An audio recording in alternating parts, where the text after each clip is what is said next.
Тази сутрин ние всички чувстваме вибрацията, благословението на този 2000 годишен празник.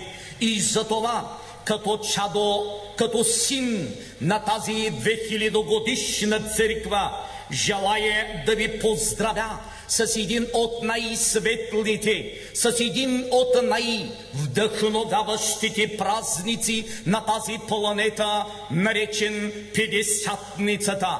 Човечеството има само два празника.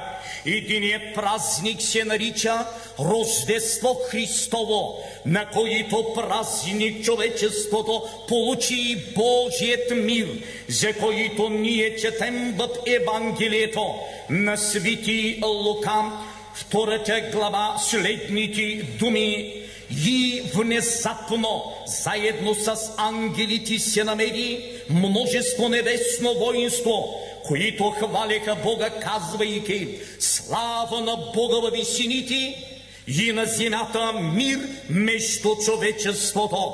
А на вторият не по-малко голям, славен и благодатен празник, наречен Петдесятницата, човечеството получи оная божествена сила, от която се нуждае. Сила да вярва в Бога, сила да следва Бога, сила да се моли на Бога, сила да пее на Бога, сила да свидетелствува за нашия Господ и Спасител. Тази сутрин ние ще озаглавим нашите размишления във връзка с един от най-славните и благодатни празници, наречен Петдесятница, с заглавието на проповедта ни. Петдесятница, Рождеството на Святият Божий Дух. Ние сме слушали, чели сме, проповядвали сме, празнували сме Рождество Христово, но съжалявам, че църквата Христова много малко е слушала, много малко сме проповядвали. А ако кажем никак върху Рождество, не Христово, а Рождеството на Святия Божий Дух. Можем ли да се представим, ако ние имахме само Рождество Христово, а нямахме Рождеството на Святия Божий Дух?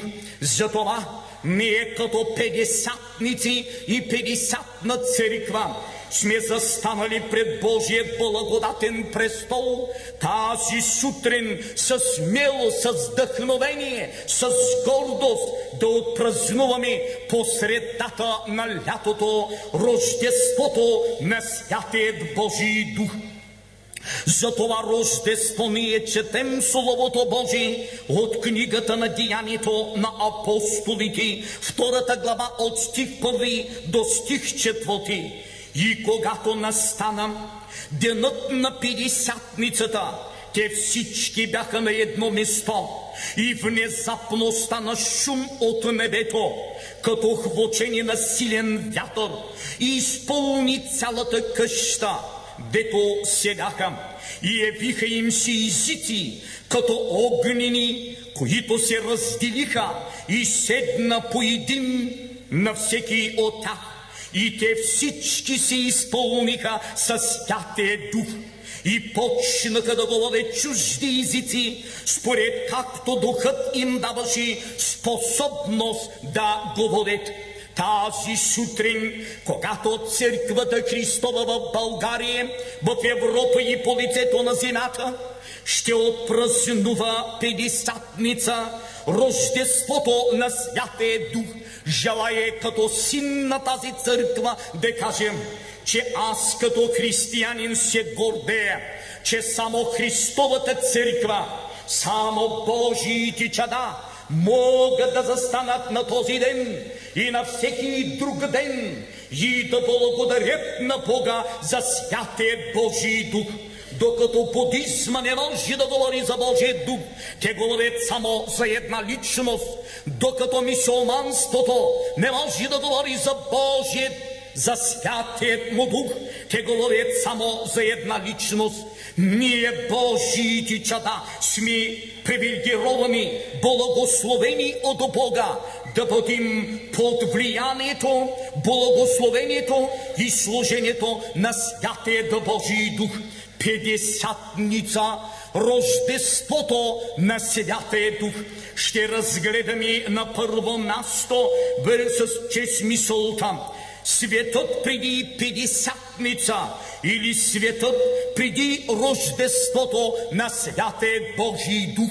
Ние непременно на този ден и във всички останали дни на нашия живот, за да ценим, притежаваме и служим на Бога, чрез Святия Дух ще трябва ние да си попитаме, защо бе необходимо Бог да изпрати Святият си Дух. Много ясно, възлюблени. И аз си представете, че ние в момента не живеем в благодатната диспенсация на Бога, не живеем под контрола, силата и влиянието на Святия Божий Дух.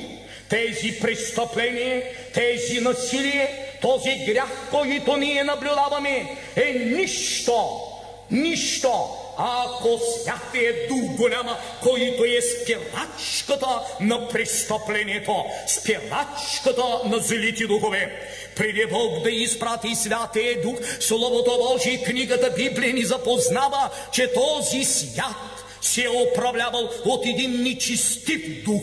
Затова е наречен нечестив, защото всичките му дела са били нечестиви. Да, духът на нечестието бе причината за Петдесятницата, за Рождеството на Святия Божий Дух.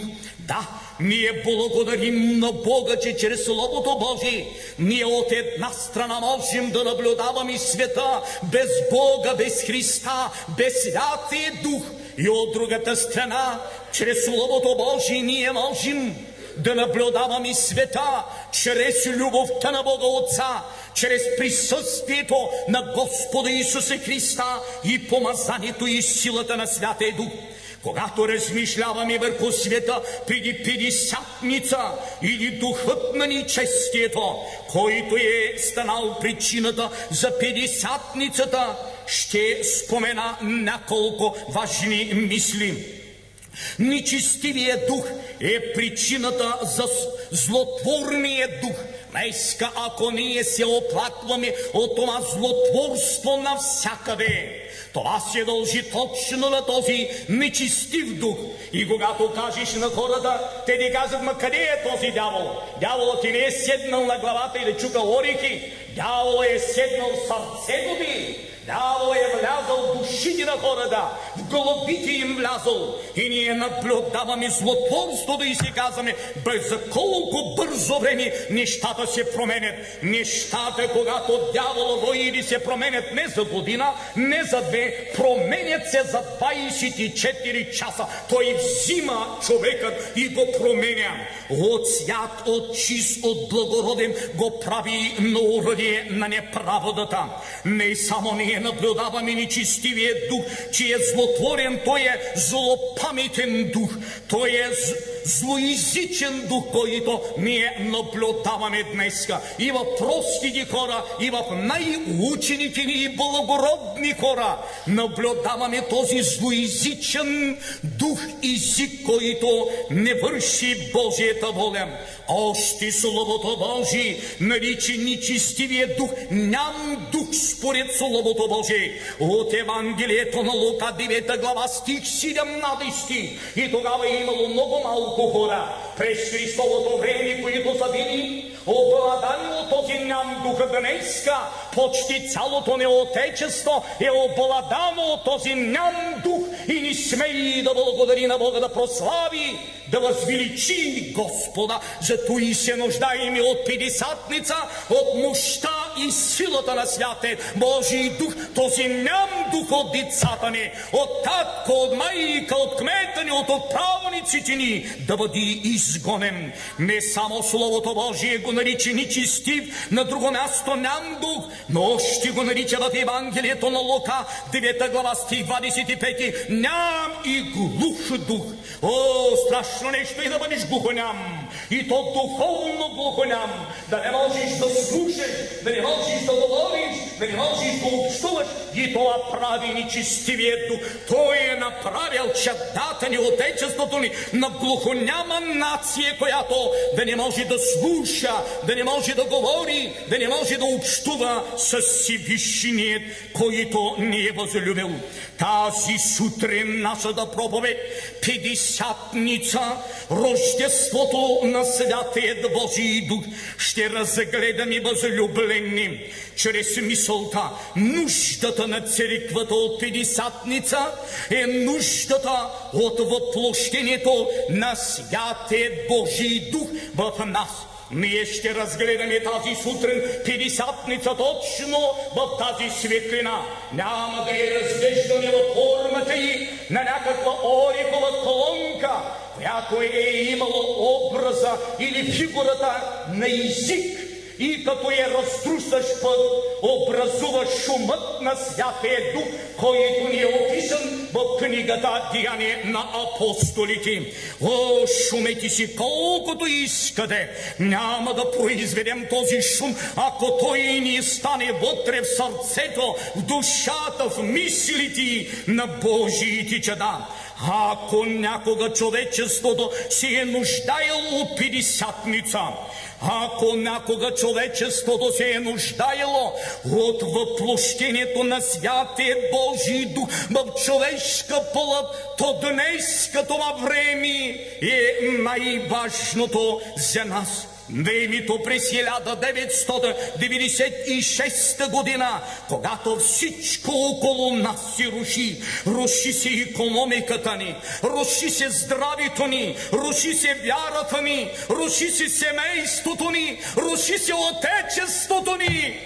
И България стои индиферентна на този ден, ден на надеждата, че има надежда за България чрез въплощаващият си Дух Святи в нашите сърца и души. Затова България ще трябва да гледа на този празник не като на религиозен празник, а ще трябва да гледа на този празник като на единствената ни надежда. Ние да бъдем възкресени, ние да бъдем новородени, ние да бъдем възродени Божии чада.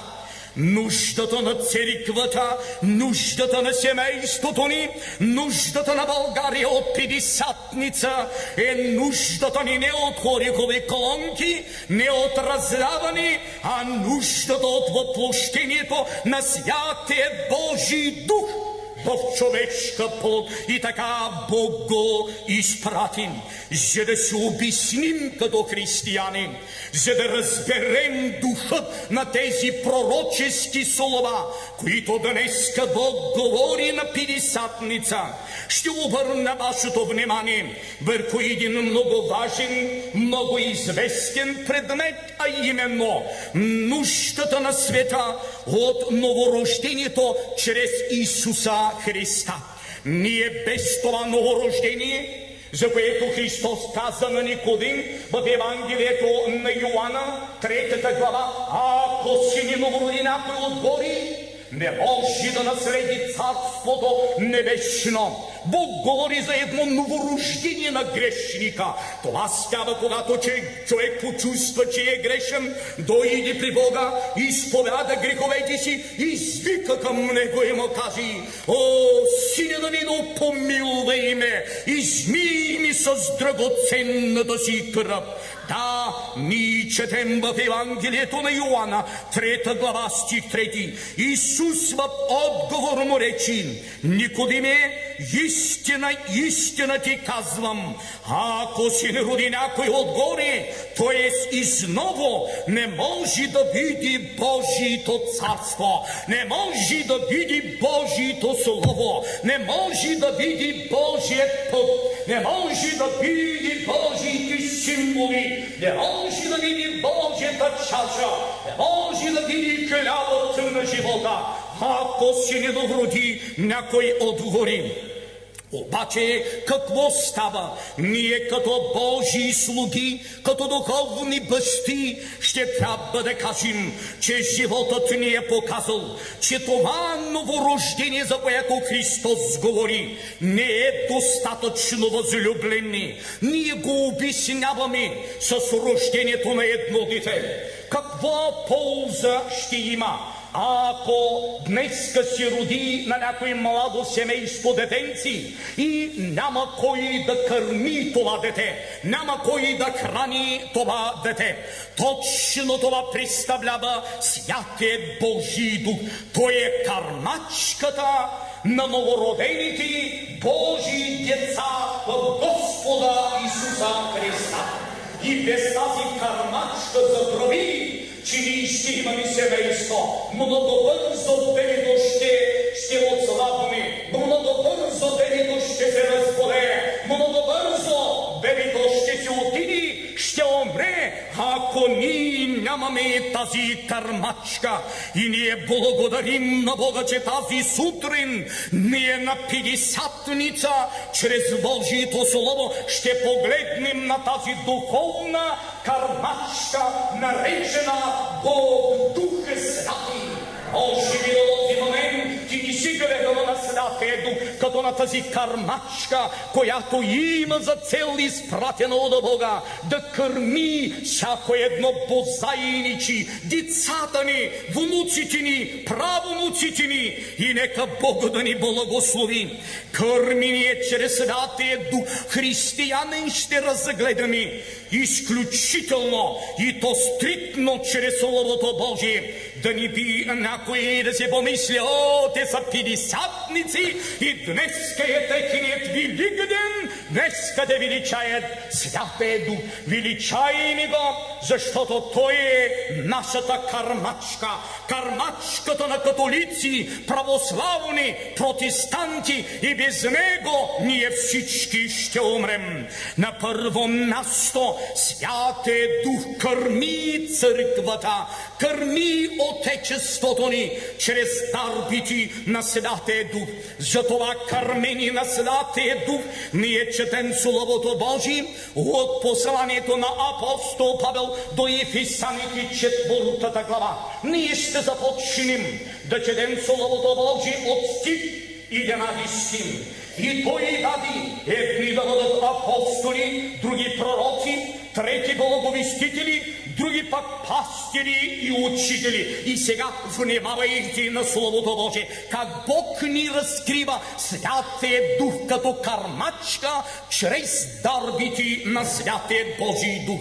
Да, учители, за делото на служението, за назиданието на Христовото тяло, с цел да се усъвършенствуват светиите, докато ние всички достигнем в единството на вярата и на помазанието на Божият Син, в пълнолетно мъжество, в мярката на ръста на Христовата пълнота, чрез това бозаяни от Святия Божий Дух, докато ние всички бъдем като Христа.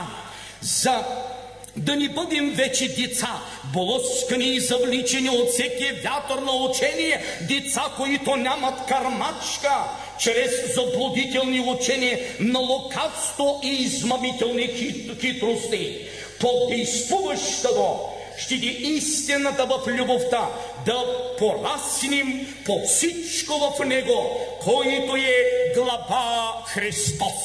Бог е промислял това беби, тази църква, която включва и теб и мен, да изпрати Святият си Дух на този ден, наречен Петдесятница, да кърми църквата и нашият ръст да се увеличава, да кърми църквата, нашите мускули да се заздравяват, и когато дойде бурята да ни се лашкаме наляво и надясно, но да бъдем като солидни дъбови, спуснали корените в Божията благодат.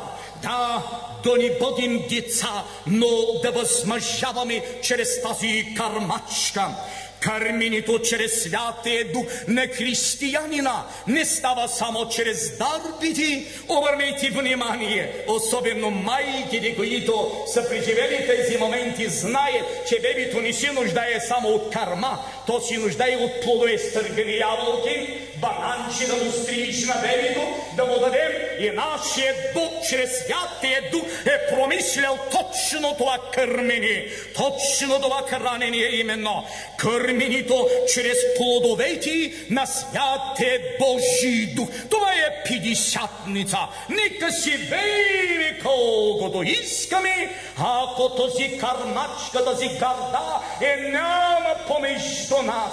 Ние ще униваме, слабееме, заболяваме, умираме и изчезваме. А при нас ли е Святия Божий Дух, може урагани да летат над нас, но Той е да ни храни.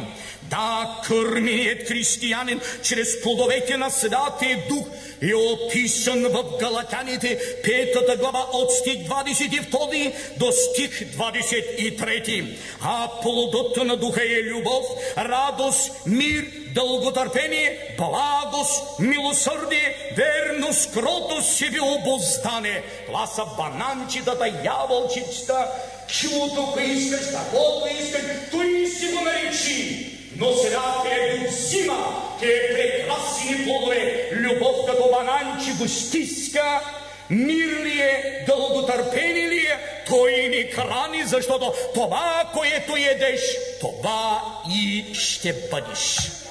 Това и ще бъдеш. Има храна, която храниш прасето, само сланина ще ти даде.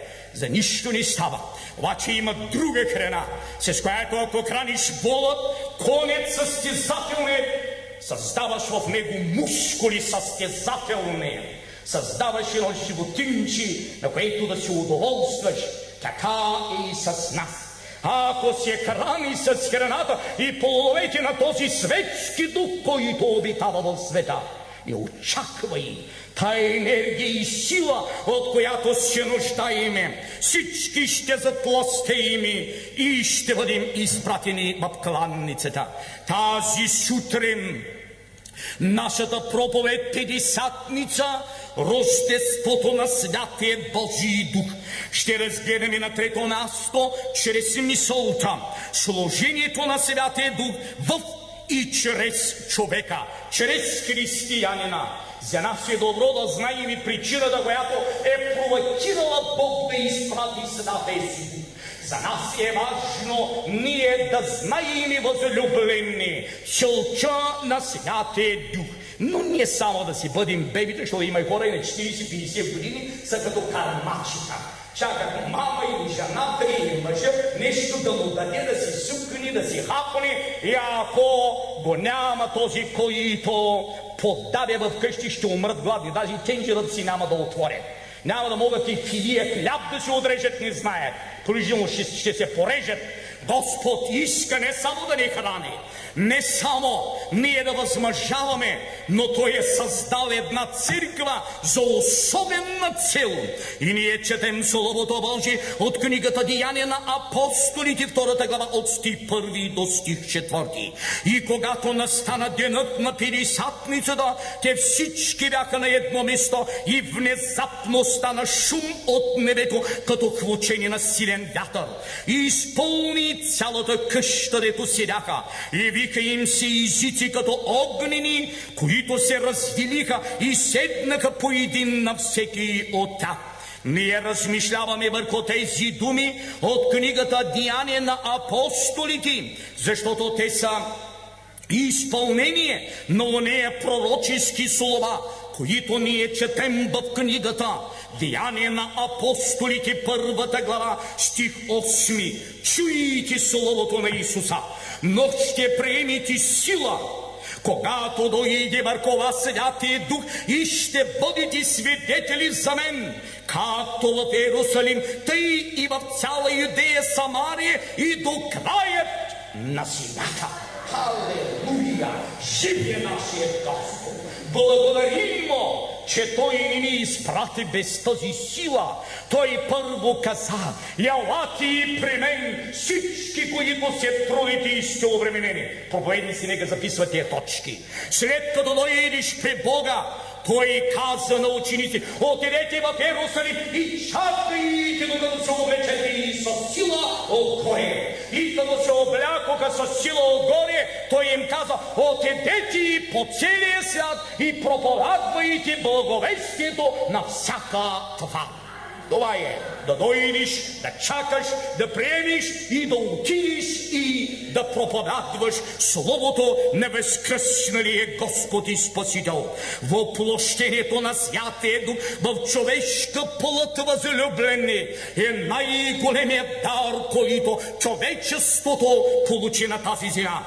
Както Христос, Божият единороден Син, за да бъде между нас, трябваше да се въплоти в човешка плът, така и Святия Дух, третото лице на Светата Троица, да бъде между нас.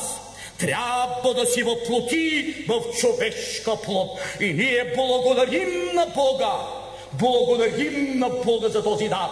Христос, Божий единороден Син, се въплоти само в една плът, в Неговото тяло, докато Святия Божий Дух се въплощава във всеки човек. Вижте разликата. Вижте разликата. Ценете разликата. Браните разликата. Защото това е най-големият дар от Бога, който ние притежаваме. Въплощението на Святия Божий Дух в нашите сърца и в нашите души. Когато размишляваме тази сутрин върху служението на Святия Дух в и чрез човека, ще спра вниманието ви върху нуждата на църквата от Петдесятница, въплощението на Святия Божий Дух. Тази нужда е огромна за нас, защото ако ние не бъдем изпълнени със Святия Божий Дух, ако ние не отгърнем странниците на това Слово и чрез него служим на Бога, има опасност. Вчера съм плакал, като наблюдавам искрени Божии чада, които спадат под обвинението на това Слово, което ние четем в посланието на апостол Павел до Римляните, 1 глава, стих 25. Те, които замениха истинският Бог със лъжлив и предпочетоха да се покланят и да служат на твърта, а не на Твореца, който е благословен до века. Амин. Те казва, че вярващите, които предпочетоха да служат не на Твореца, на ореховата шунка, а да служат на творението на тая шунка. Може да видиш, страх ми е да чета следващите думи, възлюблени. И може би точно по една причина ние берем, женим плодовете си днеска, защото отказахме да служим на Твореца, а на творението. И аз вярвам, че Господ ще ни благослови. Служението на Святия Дух бъде чрез човека и чрез неговото въплощение. На първо място, чрез Словото Божие от Евангелието на Йоанна, 16 глава, стих 13, ние сме ръководени чрез въплотение в нас Святи Дух. Той се въплощава, ако ти го приемиш, ако ти му кажеш: ела, о Боже, изпълни сърцето ме с оная петдесятна сила, за която Христос говори: а когато дойде он е Духът на истината, ще ви опътва на всяка истина. Защото няма да говори от себе си, но каквото чуе, това ще говори и ще ви известява за идните неща. А когато дойде оня, Духът на истината, ще ви опътва във всяка истина. Ти и аз, ние се нуждаем от опътвач. Някой да ни опътва в този свят. Какво да четем, къде да ходим, с кого да се събираме, на кого да подадем на ръката си. Ние се нуждаем от този опътвач. Не на тая глава се измамиш, но на Святия Божий Дух. Той да ти ръководи, мило дете. Той да ти ръководи, мили татко, мила майко. четайки за служението на Святия Дух в посланието на апостол Павел до римляните, 8 глава стих 14, апостола казва: ние сме управлявани, не само ръководени, управлявани чрез въплотение в нас Дух. Понеже които се управляват от Божия Дух, те са Божии чада. Кой дух те управлява? Я кажи. Кой дух не управлява? Както дух не управлява, такива сме ние. Ако човек краде, криминален дух го управлява. Ако човек убива, насилствен дух го управлява. Ако човек изнасилва, ви кажете вече какъв дух го управлява. Но знаете, ние сме управлявани от някакъв дух. И ако ти не позволиш този ден, от този момент нататък Святият Дух да ти ръководи. Затова да не се сърдим на никой, а на себе си. В посланието до римляните, 8 глава стих 26, апостола ни говори за помагащият нам Дух Святи, който се въплотява в човек. Той се въплотява в теб, живее в теб, за да те ръководи, за да те управлява, сега за да ти помага, за която помощ ние четем, така също и Духът ни помага в нашите немощи, понеже не знаем как да се молим както трябва, но самият Дух ходатайства в нашите неизговорими стенания. Това е Пятидесятница, въплощението на Святия Божий Дух в човешка плът. Още ние четем в посланието на апостол Павел до римляните, 8 глава стих 16, за уверението, което християнина получава чрез въплотеният в нас Съдатия Дух. Така самият Дух свидетелствува заедно с нашия Дух, че сме Божии чада. Така самият Дух свидетелствува заедно с нашия Дух. Ако нямаме и свидетелство, знаете ли колко пъти като Петър да потъвам надолу, надолу, изкарам си главата, отръси си косата, за какво да се храниш. Благодарим на Бога, като погледнеш това развълнувано време, никой не е приятели по-остане. Но всички благодарим на Бога, че няма никой около нас. Има един, който е вътре в нас. Аз не боим се чава. Не боим се чава. Свидетелствува. Дръж се още малко. Ако не можеш главата си, поне ръката си дръж нагоре. Има един, който ще е хвани, ще те дръпне и ще те постави на оная солидна канара.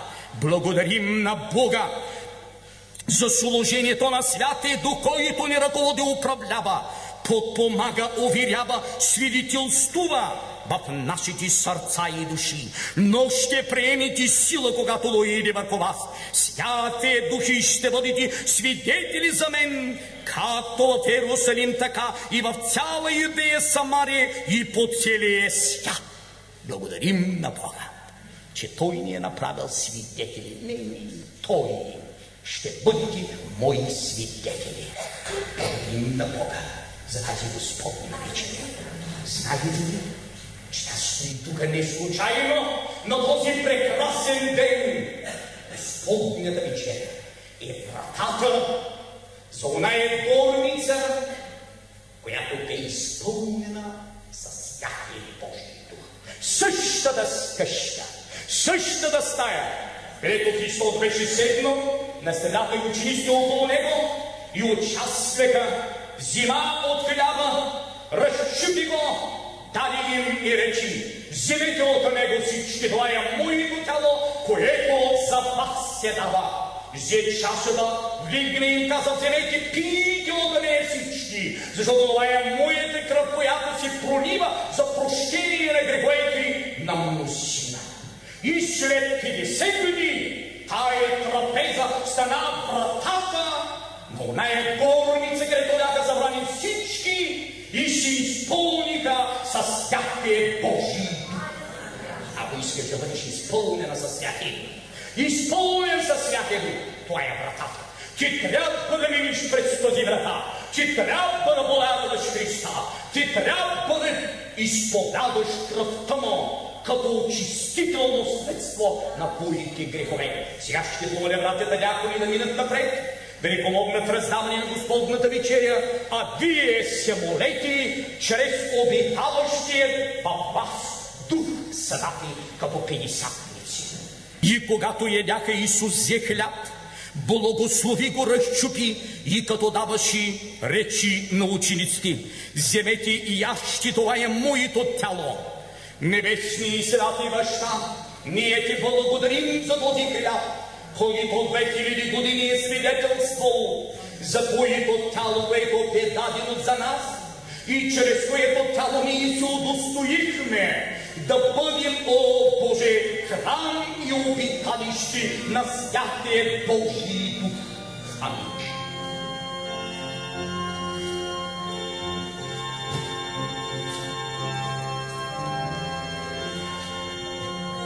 Синове, братя,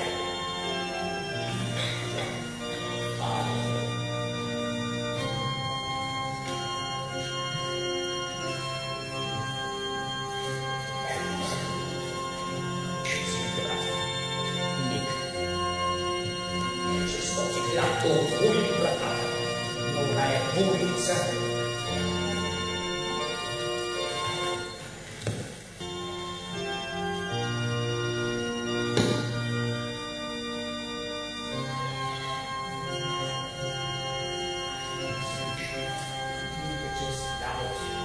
Да възпоменем думите на Христа обещани за Святия Божий Дух, който обещани да се воплоти в човешката плът и чрез нас служи.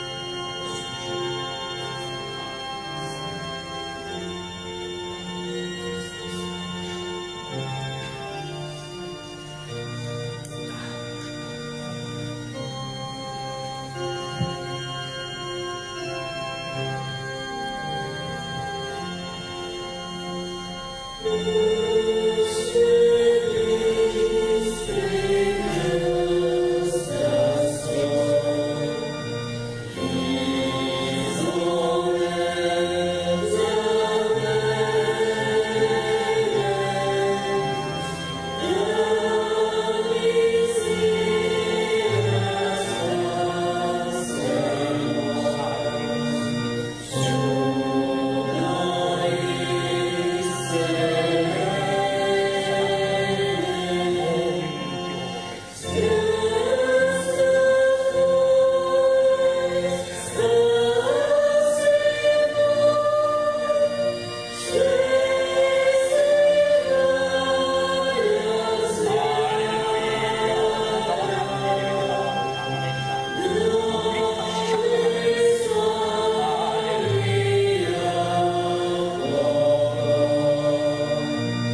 взе чашата и като благодари даде им и речи: пийте от нея всички, защото това е моята кръв на новият завет, която се пролива за мнозина за прощение на греховете, и чрез тази кръв ти си ни направил храм на Святия Божий Дух. И те благодарим за тази трапеза, която е вратата на оная къща, която преди 2000 години бе изпълнена със Святия Дух, и днес тази къща продължава да се изпълва със Святия Божий Дух. Амин.